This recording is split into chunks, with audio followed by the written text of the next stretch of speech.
ORBEA has gotten a lot of attention lately for being one of our country's top-selling full suspension bikes. But in today's video, I want to block out all the noise surrounding this model and focus on a technical feature that many people have overlooked. In fact, I'll tell you that ORBEA itself doesn't mention this feature either on its website or in its publications. And it's very likely that if you own this model or any of the previous ones, you might not even know it exists. I'm talking to you about the regressive shock absorber system and why it's so different compared to the competition. If you're interested in suspension systems, keep watching. I think you'll enjoy this, even if you don't have an Oizono.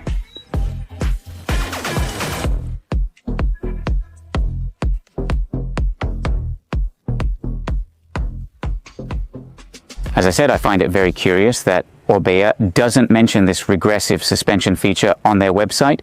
Obviously, they tell us that it's a very lightweight frame, a single pivot system with flex in the stays and a linkage, that the carbon is optimized and all that. But for me, the interesting thing is that there are practically no other bikes on the market with a regressive system. All the ones that might come to mind are Progressive, Specialized Epic, Progressive, Cannondale Scalpel, Progressive, Canyon Lux, Progressive, Trek Super Caliber, Progressive, and we could make an endless list like that. So today, let's focus on understanding what progressive and regressive mean and what different features a regressive system can give to a bike like this. OIZ, how do we distinguish a progressive system from a regressive one? Well, the first thing to keep in mind is that any suspension system is made up of two elements. The first one has to do with the frame design, the rear swing arm, the linkage, the shock absorber mounting points, the main pivots, and so on. And the second element has to do with the shock absorber. Of these two, the only one that makes a bike have a progressive or regressive behavior is the design of the bike itself. The shock absorber may feature internal tuning, etc. But it's not going to determine whether the bike has that progressive or regressive behavior. Now then, to explain how a progressive system works, I'm going to use a shock absorber, even though it has nothing to do with the topic. Okay, but I think it's easier to understand visually. A progressive system is one that, at the beginning of its travel right here, needs very light forces or impacts to activate. As the travel progresses, the shock absorber is already working here, having nearly used up all the travel. It needs the impact received on the rear axle to be much greater in order to work. On paper, this has a positive aspect, especially in rally bikes, in technical climbs, where the rear wheel reads the terrain very well, adapting to, let's say, small irregularities, small stones, small gravel, small roots. It's always been said the bike reads and adapts to the terrain well. It has other drawbacks we'll discuss soon, but right now I want you to understand how a regressive system works. Who better to explain it than Ander Corral, ORBEA's mountain bike product manager. Since, well, not their first, but their second generations, a regressive system has been maintained, as you rightly say. What does that mean in terms of riding? It means that the shock absorber, depending on the force applied to it from the ground, depending on the impacts. Initially, it's stiffer, but the stiffness lessens over time. It's a little easier for the travel to go in, whereas a progressive system, which is the system that most bikes on the market use today, and it's very common or much more common to see it on enduro bikes with very high pressure. It's the opposite. In the end, the harder the shock gets, the more support it gives, meaning the further the shock travels, the harder it gets. Compressed air makes it harder to move forward, so that on those really long descents with super strong pressures, you don't get the feeling that you're running out of travel. In the end, the harder it gets, the further you go in the travel, the harder it gets. So you get the feeling that you have more travel. NOEs, it's kind of the opposite feeling, but with certain nuances to keep us in a ride that's comfortable and where you have full control at all times. To put it simply, so that anyone who has a mountain bike can understand it. The initial part of the suspension on the OIZ with this regressive system is much firmer.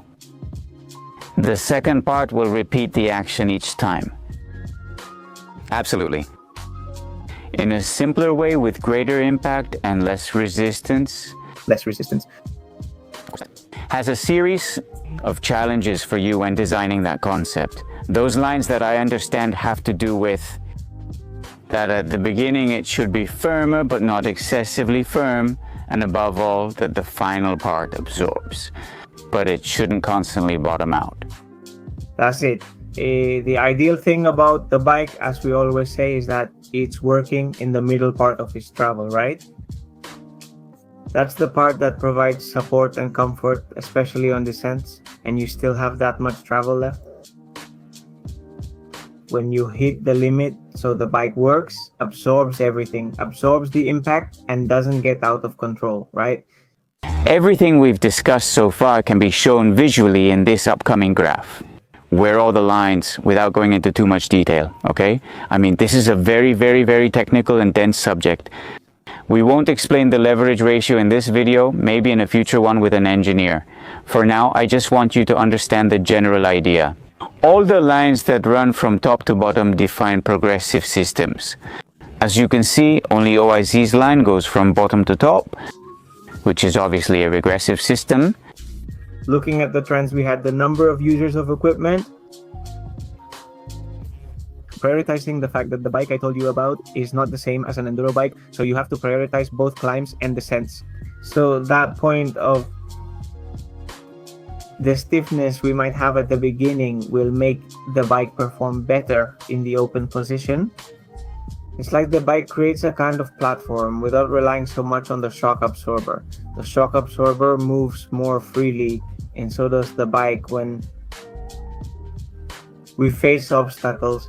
It's not that it's not sticking to the ground, it is, but it's gonna get over those obstacles or move forward more easily than a bike with a different curve. What it's going to do is tend to sink along the way, to stay closer to the ground and get over that obstacle, very close to the ground, right? On the other hand, with OIZ, without actually bouncing, the idea is to always maintain the rider's position and playing within a travel range, within a slightly smaller shock absorber travel range. That makes us keep moving forward, that makes the bike move forward, so it doesn't get, let's say, squashed down at the back, right? So the rear wheel doesn't slow down over the obstacle. What Ander means is that a progressive bike can have a downside that has to do with the moment we open the shock absorber. Even with bikes that have 3 positions, we might mean the middle one. Because since it's the first part of the travel so sensitive, the moment we open the shock absorber, just with the biker's weight, the rear part of the bike sinks. And that changes the seat tube angle, making it open up, and it has a very negative consequence for our pedaling. And automatically, when the saddle position goes down, our hip angle closes. And this is something that, biomechanically speaking, we always try to avoid, because it's much harder to generate pedaling force with a closed hip angle than with an open hip angle. Just so you get an idea, all these professional cyclists like Vingegaard, Pogacar and others who are now making it trendy to use shorter cranks. They're doing it with the ultimate goal of creating more open hip angles when the leg or knee is at its highest point. On the ORBEA OIZ, since the initial part of the travel is much firmer, we don't have that problem, because the rider's weight doesn't cause any change in the bike's geometry and therefore doesn't affect the cyclist's biomechanics either. Switching from closed to open mode, you notice your riding position stays the same and the shock doesn't react abruptly. And did you eat the whole bag? In the end, with the type of system used by the ORBEA OIZ, when you open it, since you need more force to open the shock, you don't end up sinking all the way down. In the end, that feeling in mountain biking is that we're almost never riding on flat ground, we're always going uphill.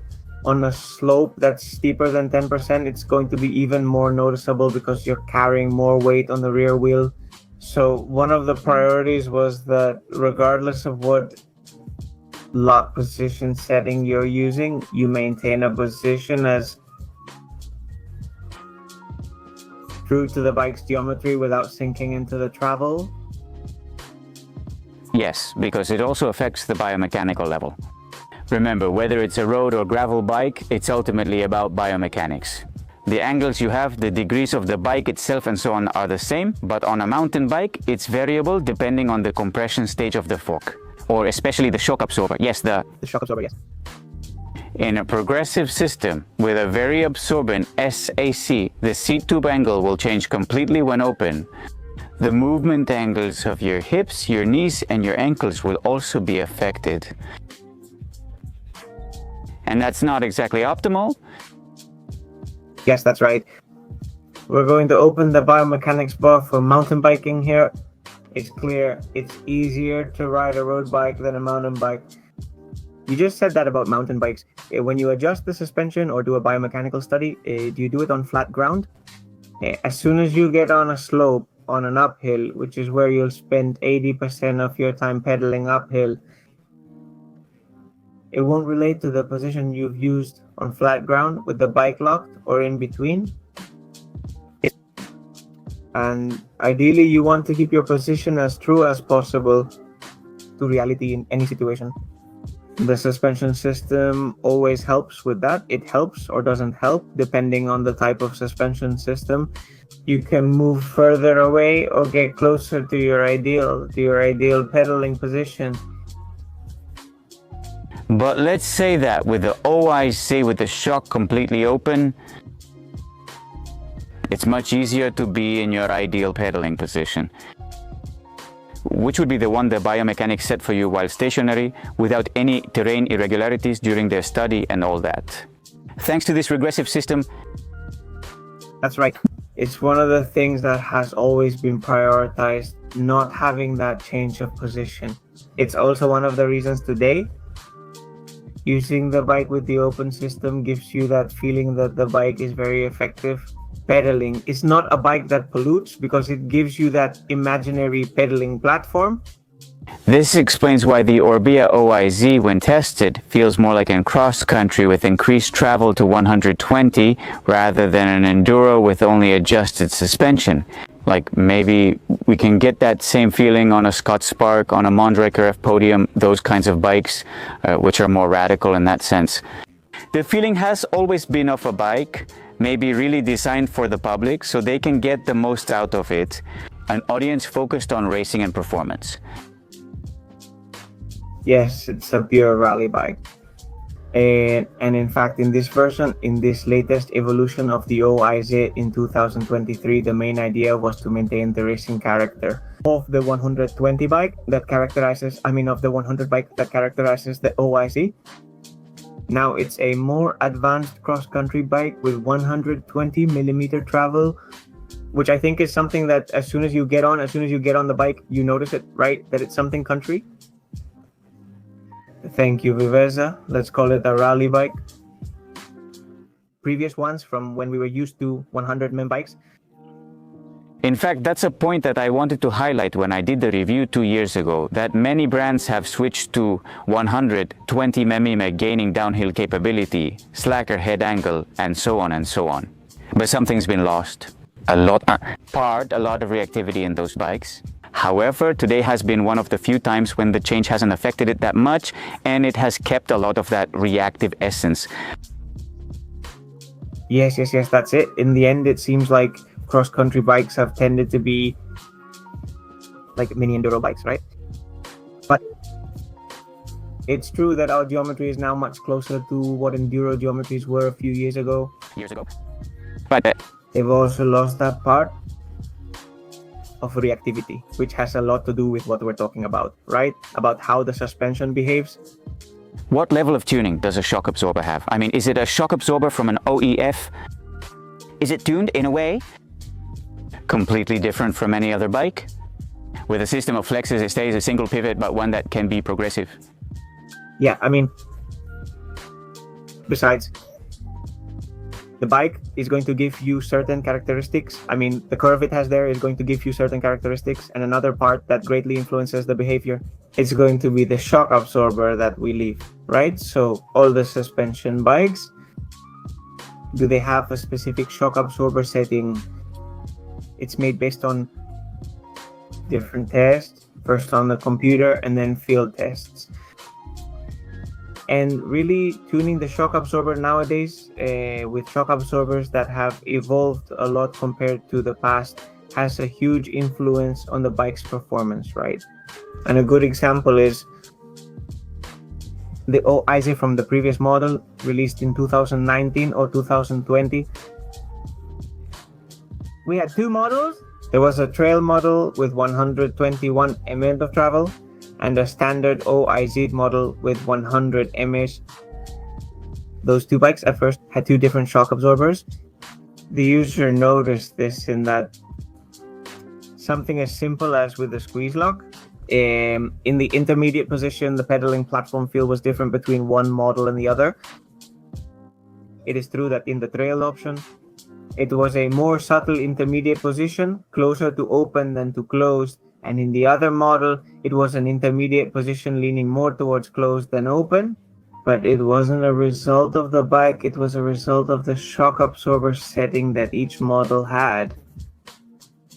Simply put, the two bikes didn't behave the same when open. One bike because of each one's shock absorber setting, right? Then that later on, it was unified. And up to today, there's only one model with a specific setting as well. What can we conclude from everything we've heard? I think there are at least three. First of all, appearances can mislead. Some claim this bike copies another just because the shock absorber is in the same spot. You can see it has nothing to do with it. The second point, similar systems like this single pivot with flex in the stays and a pivot on different bikes can have very different resulting behaviors, always depending on the design the engineer wanted to create. This is very important. The final conclusion about the ORBEA OIZ is that, thankfully for someone like me who's a bit old school, they've kept its racing character and pure cross-country spirit. Switching from the 100 model to the 120mm version, and that, among other things, is thanks to the regressive system. So, what do you guys think? Do you prefer the progressive or regressive system? Let me know in the comments. Be very happy, and I'll see you in the next videos. Bye bye.